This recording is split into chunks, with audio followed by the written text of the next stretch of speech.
Bonsoir à vous. Bonsoir, papa. Chers sœurs et frères en Christ, je vous salue.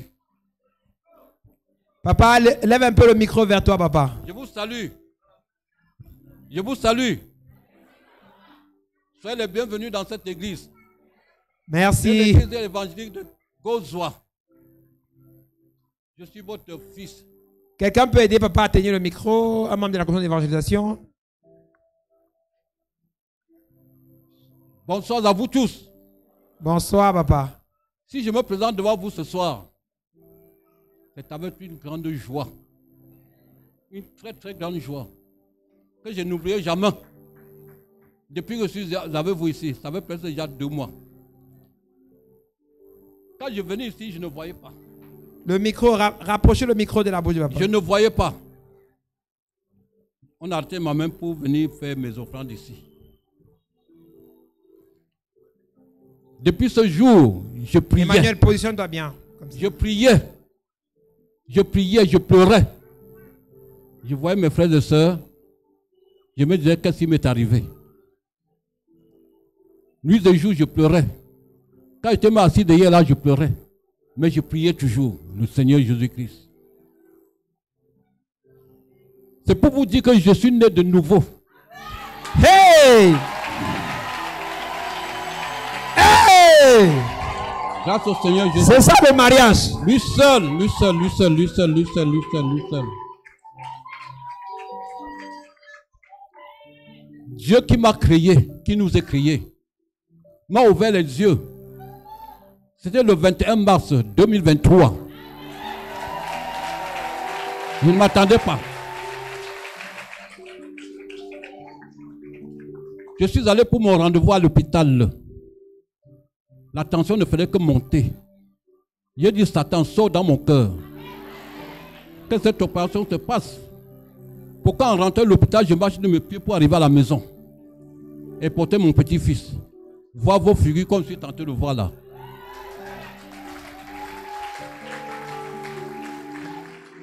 Wow. Je vous remercie de tout cœur. Franchement parlant. Ça avait les pleurs que je pouvais même pleurer. Mais quand je vous vois comme ça, je suis très content. Que Dieu nous bénisse. Waouh! Papa, tu peux rester 1 minute encore?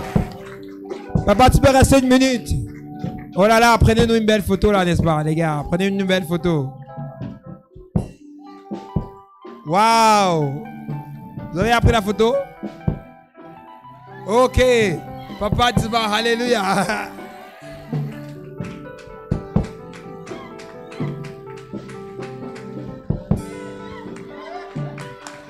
Merci papa, que Dieu te bénisse. Thank you. Alors vous savez, je vais vous raconter une petite histoire. Hein? Bon, normalement, je ne vais pas raconter ça aujourd'hui. Bon, je raconte quand même, n'est-ce pas? Quand j'étais, voilà, en célibataire, il y avait une fille que je voulais épouser, vous voyez.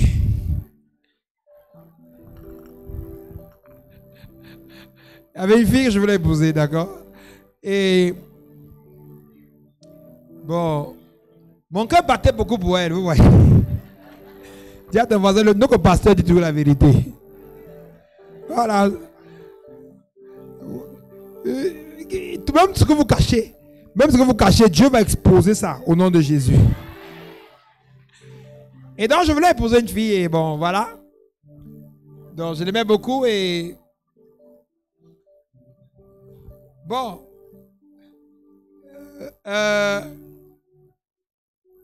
Oh là là, pourquoi il parle même? Des filles, je continue. Ok. Donc, pendant ces moments, à un moment donné, les signes divins n'ont pas donné. Je vous rappelle quand on va épouser une fille, ça ne veut pas dire qu'on l'a épousée. Donc, on ne la touche pas avant le mariage. Dis-à-dire, on ne touche pas avant le mariage. Les accordailles, on ne touche pas. Même les bisous là, non. Amen. Voilà, je veux, ok. Et bon, il y avait maintenant, j'avais un projet à l'époque à Bansan où j'aidais mon père spirituel à diriger un projet là-bas de vente des ouvrages. Et j'avais recruté quelques jeunes filles en communauté parce que j'observais les jeunes filles de l'église pour voir, bon, quelles je pouvais... Alléluia. Et donc, parmi les jeunes filles, il y a votre mère que vous connaissez. C'est pas ça? Et on est parti en Bansan. Et là-bas, c'était la brousse. Il y avait la poussière là-bas. Et on s'est mis à travailler. Et on faisait... Bon, ce jour que je suis rentré, j'avais trop ri parce que... Un temps, il y avait pas de table pour les livres. Elle est partie au champ porter les gros... Les billes, les clons de bois, non? Elle a enlevé le foulard, elle a attaché, pour lever, elle a attaché au rein. Et elle est partie faire comment? Et on a pris les photos, on m'a envoyé. Parce que j'avais les émissaires, donc, comme elle était deux là-bas, j'avais dit qu'on me donne le compte rendu, le rapport. On les filait, quand une bouge à gauche, on dit qu'elle a fait comme ça. Je voulais juste voir qui est. Mais il n'avait rien dit, il n'avait pas parlé. Hein. Oh. Et vous pouvez m'avoir demandé la main à deux filles à la fois, on ne fait pas ça. Il n'a rien dit. Amen. Mais elle portait quoi, les billes de... Les gros trucs là. J'ai ri, mon ami. Et elle aimait aller au champ. Vous voyez un peu, elle aimait aller faire où? Au champ. Bon, l'autre était une mannequin Nyanga qui aimait les... selfies là. Bon, moi, j'ai senti que même si l'on était plus favori, c'était bien d'aller vers ceux qui connaissent faire le... Et qui peut retirer son foulard et faire comment? Elle adorerait pas porter les bides. Je parle à un jeune ici. Est-ce qu'un jeune me suit? Non. J'aime pas dire que faire le selfie est mauvais.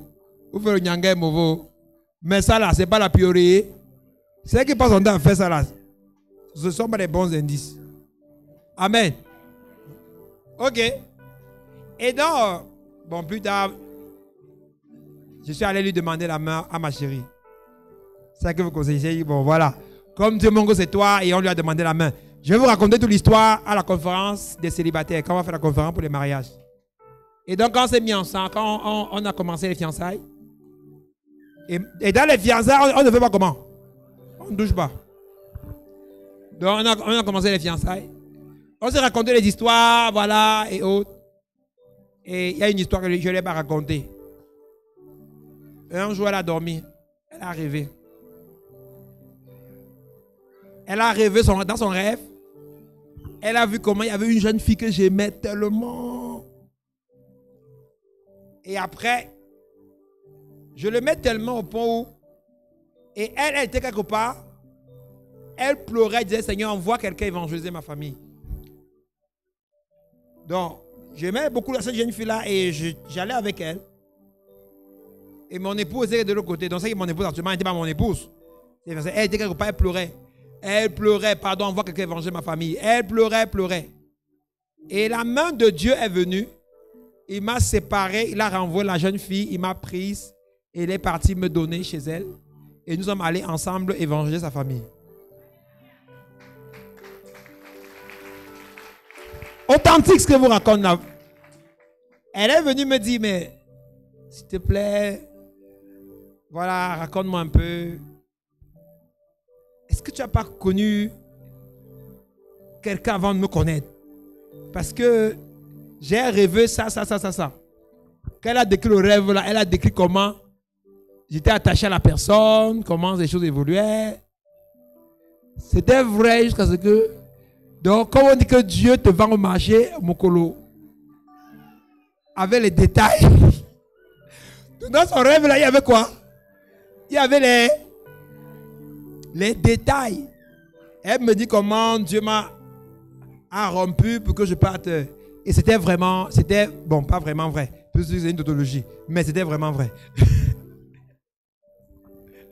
Amen. Et donc, je veux dire à une jeune soeur que ce soit, tu es célibataire et pourtant ton mari est en train de... Et pourtant l'homme qui va t'épouser est en train d'aller vers une autre direction. Si tu pleures beaucoup pour le salut des âmes, Je ne demande pas de se marier parce que tu veux porter la bague, tu veux qu'on t'aime, tu veux qu'on te respecte, tu veux, non. Tu dis, Seigneur, je veux vraiment quelqu'un qui va évangéliser ma famille, qui va aider à gagner les âmes. Peut-être ce soir, Dieu peut couper quelque part pour envoyer vers toi. Écoutez bien. Et donc, c'est ce qui fait qu'aujourd'hui, voilà mon beau-père. Lui, il n'était pas converti. Et ma présence dans sa famille a amené ma belle-mère, sa femme, à se convertir. Lui, mon beau-père, il vient de vous dire qu'il est né de nouveau. Il s'est converti. Et c'est en train de suivre son cours dans la famille de mon épouse. Au fur et à mesure que le temps passe, n'est-ce pas, et que l'œuvre avance, le témoignage chrétien, les conversions font comment? Les conversions font comment? Les conversions augmentent. Alléluia. Donc, je voudrais seulement rendre grâce à Dieu qui montre les choses à l'avance. Et le témoin des papas montre qu'il y a au moins 6 ans avant, Dieu avait déjà préparé ce moment. Ça veut dire que ta présence ici n'est pas vaine. Dieu avait préparé ta présence. Amen. Il est venu effectivement. Il avait même été opéré à l'ouest. Ça ne marchait pas, rien. Et les yeux, il ne voyait pas. Il est venu. Je lui ai dit, papa, viens. Il est venu, on a commencé par les prières. Et dans le combat spirituel, Dieu a révélé, c'était une voisine, sa voisine, à Bafsam, qui est une Manisata, qu'il avait foudroyé au niveau des yeux. Et on a prié. Le Seigneur a chassé cet esprit. Il est reparti à l'hôpital, fait maintenant ce qui était normal, et ses 2 yeux sont ouverts. Qui voit comment on tenait sa main ici là pour l'amener pour donner les offrandes? Voilà, souvent je vois même c'était maman, d'accord. Donc maintenant il voit ses 2 yeux. Amen. Je peux dire à quelqu'un ce soir que il y a des maladies dont vous souffrez. Quand vous soignez à l'hôpital, vous ne guérissez pas parce qu'il y a la main de Satan derrière. Et dès qu'on chasse la main de Satan, la guérison vient seule. Ma prière, c'est que ce soir, quiconque est souffrant ici à cause de Satan, par le sang de Jésus, reçoit ta guérison. Amen. Ma fille, vas-y, parle alors rapidement. Peuple de Dieu, bonsoir. Bonsoir. Je voulais témoigner les merveilles de Dieu dans ma vie. Le mois passé, mon mari est tombé malade. Il était gravement malade. Après les examens, on a vu le palud cérébral. On a accrété le palud, ça n'allait toujours pas. Je suis venue ici un mercredi. Je disais que je vais rencontrer le pasteur pour lui poser le problème parce qu'il était couché, il était inconscient. On m'a dit que ça ne pouvait pas être possible. J'ai dit qu'il n'y a pas de souci. Je suis donc allée, comme je suis du groupe d'évangélisation, j'ai vu mes soeurs. J'ai laissé le message parce que j'étais garde malade. Que pardon, priez pour moi, ne m'abandonnez pas. Parce qu'il ne se levait même pas. Pour le nourrir, il fallait qu'on soulève le lit, on met la nourriture dans la bouche. On a fait, après le traitement, ça n'allait toujours pas. Le médecin a demandé qu'on fasse le scanner. Quand on a fait le scanner, on a vu les abcès, 2 abcès dans la tête, devant et derrière. Et il avait perdu la mémoire, il était inconscient. Ce même mercredi-là, quand papa est sorti de son bureau, j'étais assise là-bas au fond. Je l'ai coincé là-bas. J'ai dit, papa,